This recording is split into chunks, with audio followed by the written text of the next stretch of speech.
Né du premier mariage de Sean Connery avec l'actrice Diane Cilento, le 11 janvier 1963, Jason Connery a certainement été inspiré par la carrière fulgurante de son célèbre père, l'un des plus célèbres interprètes de James Bond au cinéma.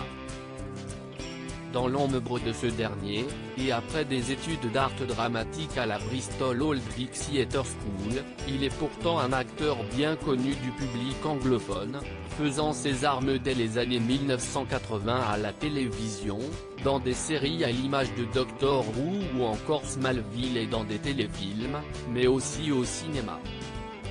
Un succès né après un tout premier rôle face à la caméra de Frank Rodham pour le film The Lord of Discipline en 1983.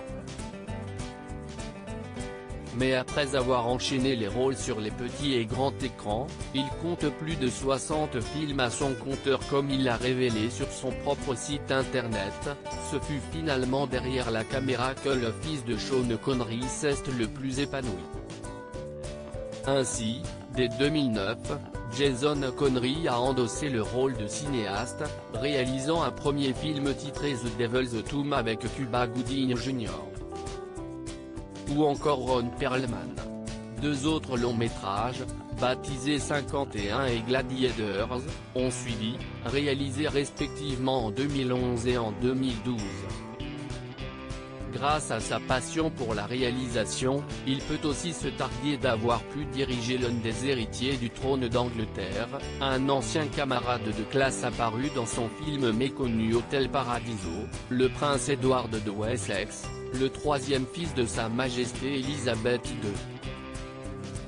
Discret, préférant maintenir son compte Instagram à l'abri des regards indiscrets, il a cependant partagé la vie de l'actrice américaine Mia Sara de 1996 à 2002.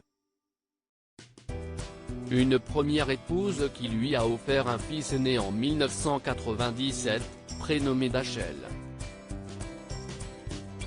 De quoi rendre fier Sean Connery. Tension père-fils. Mais s'il a suivi les traces de son père, Jason Connery n'a pas toujours été en bons termes avec la star écossaise. En 2008, et comme l'expliquait le journaliste Philippe Delorme dans un article pour le magazine Point de Vue, Diane Cilento affirmait que son fils avait été accusé par Sean Connery de n'obtenir du travail que grâce à son illustre nom de famille. Et d'ajouter, « Mon fils n'a jamais reçu un centime de son père et il n'a aucune intention de lui laisser une part de son importante fortune ».